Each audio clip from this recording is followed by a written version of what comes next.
Hi,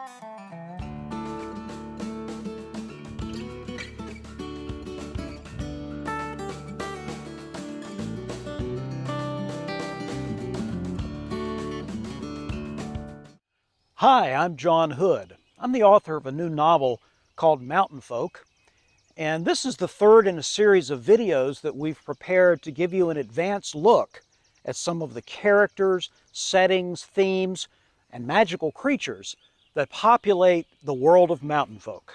In my book, I combine elements of history, folklore, and epic fantasy to tell the story of America's founding. That means there are both historical characters such as Daniel Boone and George Washington, as well as fantasy characters such as elves and dwarves.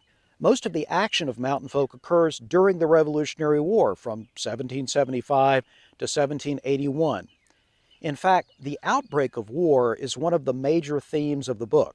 The Revolutionary War was across much of America less a resistance to invasion than a civil war among people who had a great deal in common, but who disagreed strongly, even violently, about loyalty. Would they be loyal to their king or to their local traditions of self-government? Which should be the higher value, order or liberty?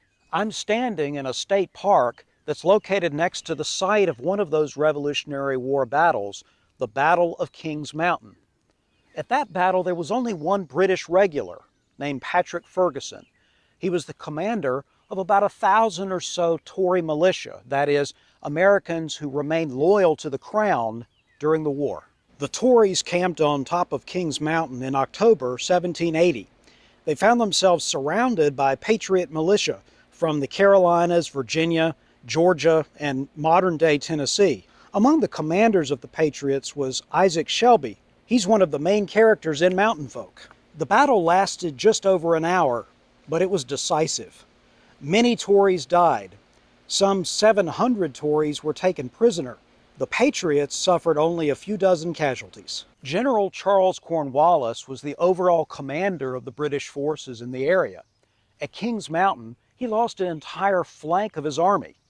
After several more months of rough and often bloody campaigning throughout the Carolinas, Cornwallis took his army to Virginia and eventually to Yorktown, where he surrendered near the end of 1781. Speaking of Yorktown, that's one of several other Revolutionary War battles that I depict in the pages of Mountain Folk.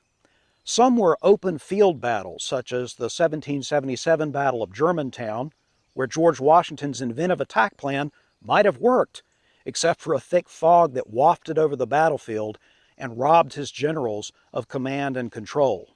Other battles in the war were more like sieges, and they didn't always involve regular troops fighting other regular troops.